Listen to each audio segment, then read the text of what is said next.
So you've been in the room where those brands decide how millions of dollars get spent on content and in creators. But what do you know from those rooms that most creators have no idea about?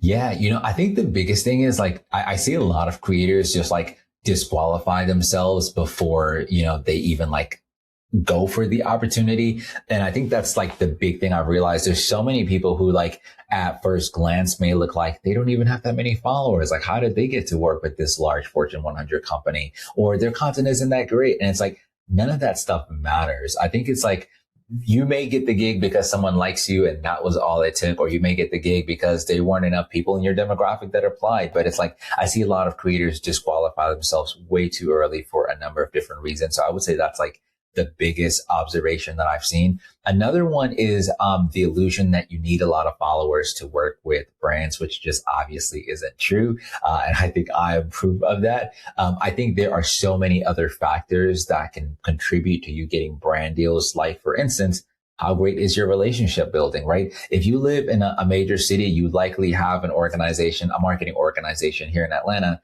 It's called the Atlanta Marketing AMA, which stands for Atlanta Marketing Association, and they have monthly events. And when you go to these events, a lot of times those are the decision makers that are like hiring creators and influencers. And so I think like putting yourself in those positions to meet people like that is just as impactful as growing your following. And so there's a number of different things you can do just like that. I love that you mentioned that because it's been my experience as well. I'm a relatively small creator, and I don't even live in a major city. I am stuck in Oklahoma somewhere where there's no, I mean, yeah, obviously they're decision makers here, but not the brands that we're thinking. So yeah, it's like relationship building is really at the core of being a creator and being a successful creator.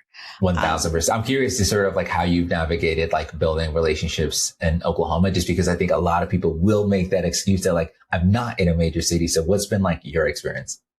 Really, I spend money on going to conferences. So I'm in the HR and TA niche, for the most part, obviously also creator economy, but like I can go to these conferences and sometimes I spend my money, but most of the time I get a brand or someone to pay something. So because of my relationships in corporate, I know some people, and then I will be like, hey, are you going to so-and-so conference? I can go, I can capture some content, and I can extend, like I show them the value of extending the reach past being at the conference.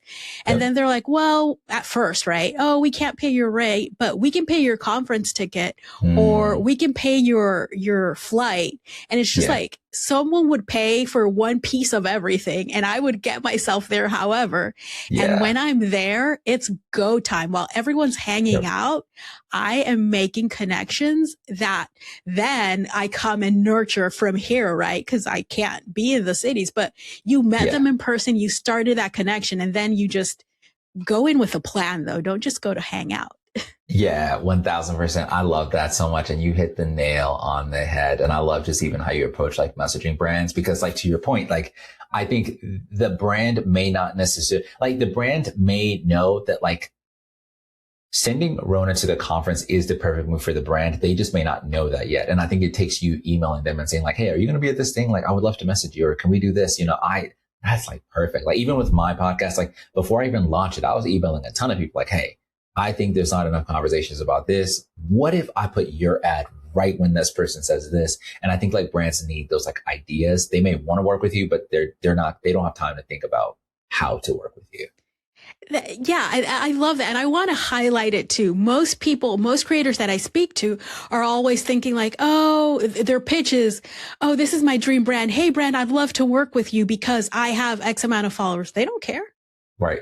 Like that, my follower count comes into the conversation so late that it's like, I mean, by all means, I don't have that many followers. And my first brand deal, I had less than 1,000 followers with my first brand deal. And I always tell people this. And there were so many mistakes in that negotiation, but I had my first brand deal with less than 1,000 followers. That's crazy, right? Yeah. Yeah. I mean, if you think about where influencer marketing started like years ago to where it's like grown to now and what's possible now, I don't think that there is like a better time to be like a content creator right now, especially like I think we'll probably see an emergence of like middle class creators that don't need to make millions of dollars. They need $100,000 and they're perfectly fine and they can make a living, you know? And so to hear you say that is inspiring.